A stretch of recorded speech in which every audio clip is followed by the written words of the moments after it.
What's going on, guys, and welcome back to Baker's DIY Lifestyle. So in today's video, we are actually going to be working on my personal home, and we're going to be in this little dungeon type of a closet, and we're going to be ripping up this 100-year-old floor and seeing what's underneath it, and then just replacing it with some 3/4 tongue and groove. So it's not going to be a crazy hard job, but it is going to be interesting to see what is underneath all of these floors, because as we walk across this floor, it has different heights, it has different creaks and bounces and rattles, and it does not feel very solid whatsoever to be storing stuff in here.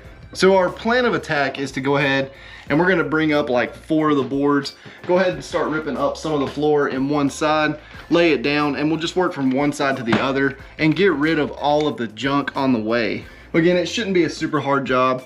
It's gonna be some tight working area because I got the ceiling right here against my head and just trying to maneuver the boards around. But I'm really excited to get this floor done so we can get all of our attic storage out of our spare bedroom and into our actual attic so that we'll have that spare room back open again. But with that, I'm gonna go ahead and set the camera down and we'll get to work.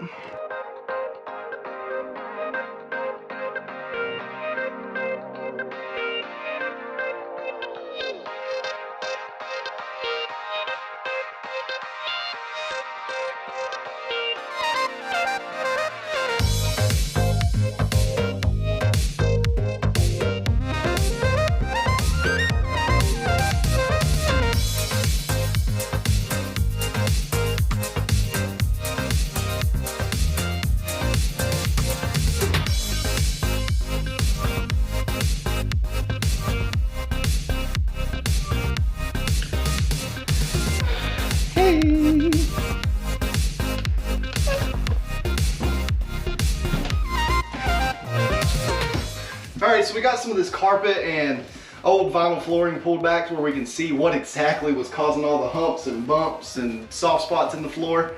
And you can see this piece of duct tape right here. It looks like either there's a bigger gap between the floor joists or something, I don't know. But they duct taped the 2 pieces of plywood together just to keep them, I guess, somewhat solid. This board right here is super soft. I have no idea what's underneath it, but I've almost fell through it. This side's a little bit stronger, so I guess the duct tape's holding it together. I don't know. And then what we've got on this side is another piece of duct tape that's kind of holding this hodgepodge of spare wood on top of the floor. So we've got all of these little pieces of basically wainscoting that they've thrown on top of the floor. And I believe it's kind of for the same reason as they use the duct tape here, just to give it more support because of how bouncy it is. So they do have 1/2-inch plywood down across the whole floor, which I'm actually really happy about, because before we bought the house, all I saw was that mess, and that's what I thought the whole floor was. But I'm feeling pretty good because when we lay 3/4 plywood on top of the 1/2-inch that's already there, it's basically going to be doing what they tried to do here, except we're going to be doing it the right way and just giving the floor more support. So I am going to try to dig just a little bit deeper to see exactly where the floor joists are. Make sure they're 24 on center, make sure they can hold, you know, just, it's not going to be a lot of weight, but just a way of putting stuff in the attic. But again, I feel pretty confident that once we lay the new subfloor down over this one, it's going to give it plenty of strength, because then we're going to have 1.25 inches laid down on the 24 on center joist, and we should be really, really solid after that. But I'm going to go ahead and keep tearing all this stuff out, and then we'll start laying down some plywood.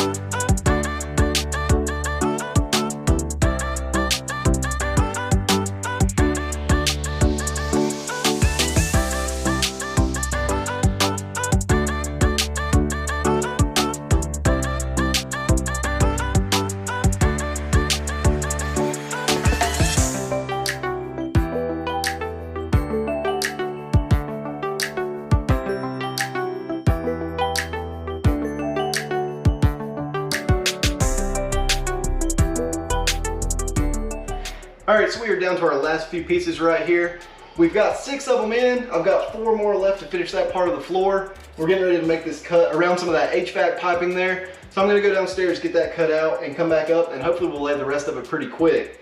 But one interesting thing right here is right in front of this door, for some reason, I'm not finding any floor joists at all. I know they're under there, but I believe they might be running perpendicular to the floor joists that are already here. I've searched, I've moved screws around. I don't see anything that shows me where they're at without actually taking the plywood up, which at this point I'm not gonna do. I'm just screwing it down into whatever is already there. But just the center section. So it's like a 4-foot section right here. I don't have any screws actually into the joist. So I do have just a very small squeak right here, which I'm not super excited about after doing all this work. But hopefully the rest of the floor will be perfectly fine. And from what I can tell, I can see nails going all the way across, just like on the other side. And like I say, on the far side of this board, I've hit floor joists, so I know I'm good on that side. So for whatever reason, either this section's been rebuilt, it's framed different, I don't know. But we're just gonna keep on going. We'll get that piece cut out, and hopefully we'll be done in a few minutes.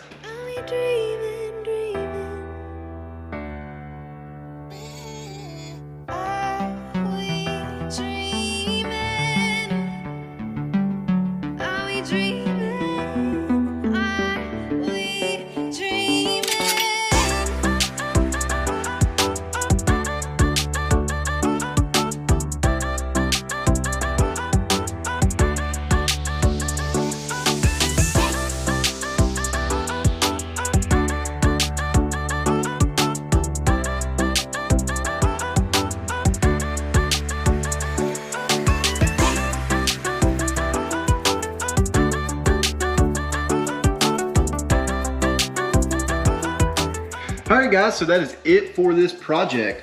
We got all of our new 3/4 subfloor laid down, minus one little 19-inch strip back there. And the only reason I can't get it done is because a thunderstorm rolled in super quick and we had to throw everything back up in the trailer and I couldn't make the last cut.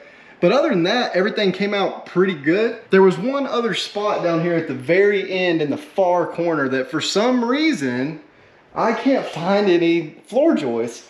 So all I did was just screw the 3/4 down to the 1/2 inch that was already there, just kind of like I did in the middle. So, I mean, I don't know what it looks like under there. The only way for me to find out would be to rip the floor completely up and just mark them out, figure out what the heck's going on under there. But again, it's just an attic, so I'm not super concerned about how level it is. And I know that having this 3/4 down over the 1/2 inch is gonna give me a ton of strength when I'm going across these 24-inch spans. And whatever is going on here in the middle and in that corner there. But with that, I hope you guys enjoyed this video. And if you have any questions, be sure to ask them and I will answer all of those questions for you. And be sure to hit the like button and subscribe to the channel so that you don't miss any more of this do-it-yourself and fun how-to content. But with that, I will see you guys in the next video. Thank you for watching.